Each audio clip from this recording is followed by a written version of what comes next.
नमस्कार प्रणाम। हम माने गीतकार संजीत मधोसी। आज के एपिसोड में बहुत सुंदर गाना एगो बा, बहुत अच्छा गाना बा, एगो सैड सॉन्ग। आई गाना माने बहुत सुंदर लगी रहो, सबके बहुत अच्छा लगी। हमरा संगे और बहुत बढ़िया चुलबुली गायिका बड़ी। गायिका के नाम बा दिव्यांशी मौर्य, जौन की इलाहाबाद से चल के मैंने पैदल ना गाड़ी से साधन से मैंने ट्रेन से बस से फिर 4 चक्का से ढेर परिश्रम करके पहुंचल बड़ी कहाँ, जहाँ हम बानी शारदा स्टूडियो मोहम्मदपुर। तो सबसे बतावे जाता नहीं कि बहुत सुंदर सुंदर गाना सुने के बाद नया नया कलाकार बढ़िया बढ़िया कलाकार के गाना सुने के बाद तो सबसे पहले संजीत मधोसी ऑफिशियल चैनल के नीचे जो ललका बटन बा ऊपर सब्सक्राइब लिखल बा, ओरा के सब्सक्राइब करे वाला बटन जो ललका वाला दबा दी, ओकरा बगल में जो घंटी बा ओकरा के बजा दी। जैसे मंदिर में घुसे से पहले घंटी बजावा जाला, प्रभु के याद करी जाला। तो ऐसे ही नया नया गाना सुने खातिर अब बढ़िया बढ़िया गाना सुने खातिर घंटी बजावे के पड़ी। काहे ऐसे घंटी बजावे के पड़ी कि जब रोज सब घंटी बजाए तो जब गाना यहाँ चढ़ी तो लोग यूट्यूब में जाके लड़ी मोबाइल में लौकी सब देखे खूब खुश होखे।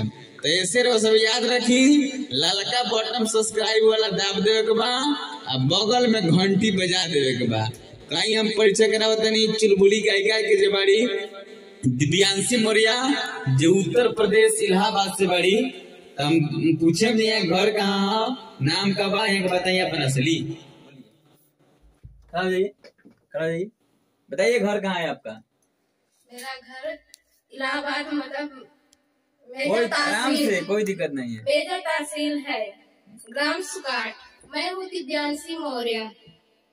और मैं पास में कीजिए, कोई दिक्कत नहीं, लेने की बात नहीं। आप सभी के मैं दिल से शुक्रिया अदा करता हूँ। जब बोलिए जो बोलना है दर्शक को। आप सभी से मैं प्रणाम नमस्ते करती हूँ।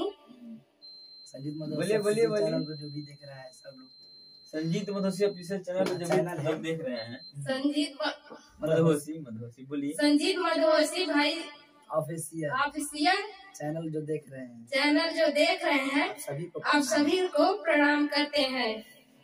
आप सभी सब्सक्राइब करिए। सब्सक्राइब सीख ली रहा, जो सब्सक्राइब कीजिए। थोड़ा डर लग रहा है। कोई बात नहीं है, आप आए हैं यहाँ, मैंने उत्तर प्रदेश बिहार में आया तो डरने क्या बात है। गाइए गाइए। अच्छा बताइए कि आप संगीत फील्ड में क्या क्या करना है आपको? संगीत फील्ड में हमें तो पहले अपने गीत को स्ट्रगल करके आगे चलना है, उसके बाद जो भी है जो इसमें साथ में है उसको स्ट्रगल करके मैं सब साथ में लेके आगे बढ़ना चाहती हूँ। अच्छा, आप स्टूडियो में आया, कैसा लगा आपको? हमें बहुत अच्छा लगा। सच में? हाँ।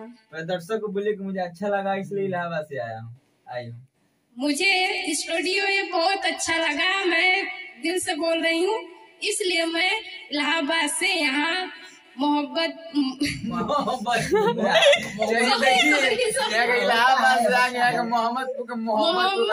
में आई हूँ। चलिए अच्छा लगा। एक कोई गाना जो आपको याद हो, कोई भी जो आप गाइए। खड़ा हो जाइए, खड़ा हो गाइए। कोई भी आपको गाना याद हो आप गाइए, खूब बढ़िया। ठीक है, जो भी आपको गाना याद हो गाइए खूब बढ़िया। आवाज आई, हाँ ठीक, आइए गाइए। आवाज पास माइक पास में कीजिए। आपको जो भी आपको गाना याद हो गाइए। फिल्मी गाय कुछ भी, भोजपुरी गाना तो अच्छा। धरती पर जितना गाना है कौन उठा ली, केहू कहो गाइए, कोई गाना गाइए पास में माइक करके, जो भी आपको याद हो। धरती पे इतना गाना कौन उठा ली। अरे गाइए, शर्मा गा रहे नहीं, शर्मा नहीं रहे। ना काला काला वाला कौन गाते हैं? नहीं, मैं फिल्मी गा रही, जो अभी थोड़ा सुना है, जो भी याद है, ठीक ठीक, जो भी टूटी वो क्षमा करना और सब। अब गाय तो ना माफी मांगे। बहुत प्यार करते हैं तुमको सनम, बहुत प्यार करते हैं तुमको सनम, कसम चाहे ले लो, कसम चाहे ले लो, खुदा की कसम, बहुत प्यार करते हैं तुमको सनम, बहुत प्यार करते हैं तुमको सनम। हमारी गजल है तो साबर तुम्हारा, तुम्हारे बिना अब न जीना गवारा। तुम्हें यूं ही चाहेंगे, तुम्हें यूं ही चाहेंगे जब तक है दम। बहुत प्यार करते हैं तुमको सनम, बहुत प्यार करते हैं तुमको सनम। एक गाना भोजपुरी गा दीजिए, एक लाइन, मुखड़ा सिर्फ कम, खाली मुखड़ा ऊपर वाला एक लाइन गाइए, फिर अगला एपिसोड में आपको फिर बुलाएंगे। गाइए अगला एक गाना, कोई भी भोजपुरी गाना, कोई भी जो आपको याद हो, मुखड़ा खाली। डरिए नहीं, एकदम मुस्कुराते रहिए, एकदम गुड फीलिंग कीजिए, ठीक है ना। हम हथियार थोड़ा लेके बैठल बानी नहीं तो को मर्डर कर ऐसा नहीं है, कुछ भी थोड़ा तो अजीब सा लगता ही है, पहली बार आप लगता कहीं है। भी। आइए हिम्मत बानी ना, हिम्मत बानी थोड़ा। कोई भी जो भोजपुरी याद है। कैसे गाते नहीं है काला काला नहीं वो नहीं गा पाए। याद हो गया। ये गाना आपको याद है ना, नदी बिछा नहीं है डोल, याद है? बहुत हिट है, शिल्पी राज का गाना है ये। नहीं याद है, चलिए कोई बात नहीं, अगले एपिसोड ये क्या कहते नहीं याद है? हैं, चलिए कोई बात। काला काला अखियां में कोई सॉरी गलती हो जा रहा है। कारी कारी अखियां में काला काला काला। गाइए काली काली अखियां से कोई दिहलु जादू, लगता कि साचो मर जाई बाजू। अभी थोड़ा सा पहली बार आए हैं, इनको लाज लग रहा है, शर्म लग रहा है थोड़ा सा, कोई बात नहीं है। 2-4 दिन 5 दिन गाना लगातार गाएंगे, तनी इसी बन कीजिए बाबू, 2-4-5 दिन गाएंगे। कौन मशीन लगले बड़ लोग यार, ठंडा फेंक होता है। जवलिया में से हवा फेंकता है। चलिए बहुत अच्छा, बहुत सुंदर। यहाँ के भी शुरुआत बा, अभी सीखत नहीं है के, आज ही अगली बनी है के, बहुत शर्मा तनी लजा तनी। बाकी यहाँ के माध्यम से एक प्रोजेक्ट अभी लगातार जाई, होली जाई, लोकगीत जाई, तो आप सब चैनल के सब्सक्राइब करी। देखिए हमारे किशोर बाबू बहुत सुंदर गाना सुनाई है, एगो ना हो, खूब बढ़िया शर्ट सुन गई है और सब सुनी। एगो बार बार बात कहे हम कि रउआ सही जलालका बटमिया बा नीचे वाला ना हो, एक बार जरूर छू। जब लिंक जाता या गाना ऊपर चला होता तो गाना देखते हुए, गाना अच्छा सुनने के बाद लालका बटन दाब के और गोलका घंटी वगैरह के दब दे बटन दे बाजी, वो ये गाना वाला पहुंचता ना जी। विशेष ध्यान मत काका लो से, हां काका लो बेसी सब्सक्राइब कर दे, काका लो लाइक गाना भेजम सामने का। काका लोग है नाती पे प्यार द्वार बनौले रहे सब, तो हमनियो के बड़ा खुशी होई। नाती बांध के जड़ा में घूमल जाई, नाती बांध के हमन पीछे से घुमल जाई, पीछे से घूमल जाई, आगे ना जल्दी काका न होवे। लाठी से मार लगे है ना। आई हमनियो के परिचय दे रहेला।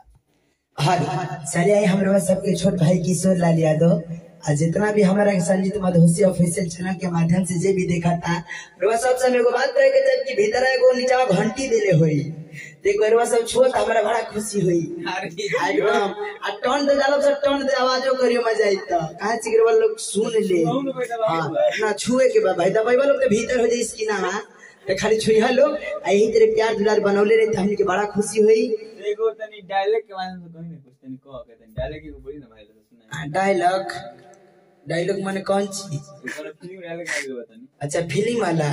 ए मैडम ऐसी ता हमें लोग से ढेर प्यार करी ले, अच्छा मौका पाई ना तो धस दे ले दूसरा के। हाँ दूसरा के। चलिए देखिए हमने के गाना के बोल बा, एगो लड़का के एगो लड़की ढेला मार के चल के बुझ लो, वही हम गाते हैं। ये प्यार कौन चीज? प्यार एगो ऐसा चीज होला भाई कि लोग प्यार में पागल हो जाला, लत्ता बटोरे पर मजबूर हो जाला यार। चलिए देखिए प्यार के लड़का करता कौन सी एगो रहता।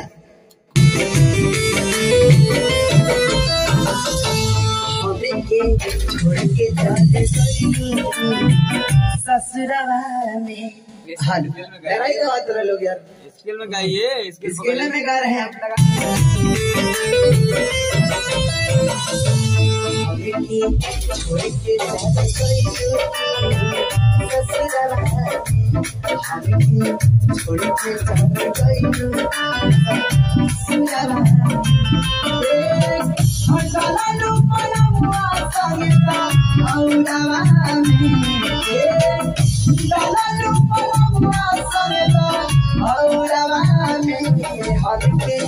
छोड़ के चली गई ससुरावा में, हमके छोड़ के चली गई ससुरावा में।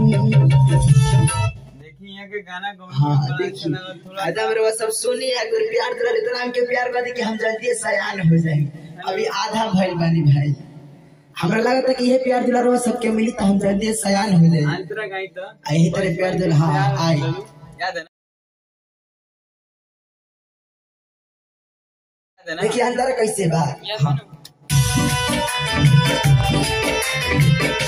हाँ लंबा से लोग मन करता हाँ हाँ करेगा तो यही में हाँ हाँ करेगा। अच्छा ठीक बताओ वाटे ले ला।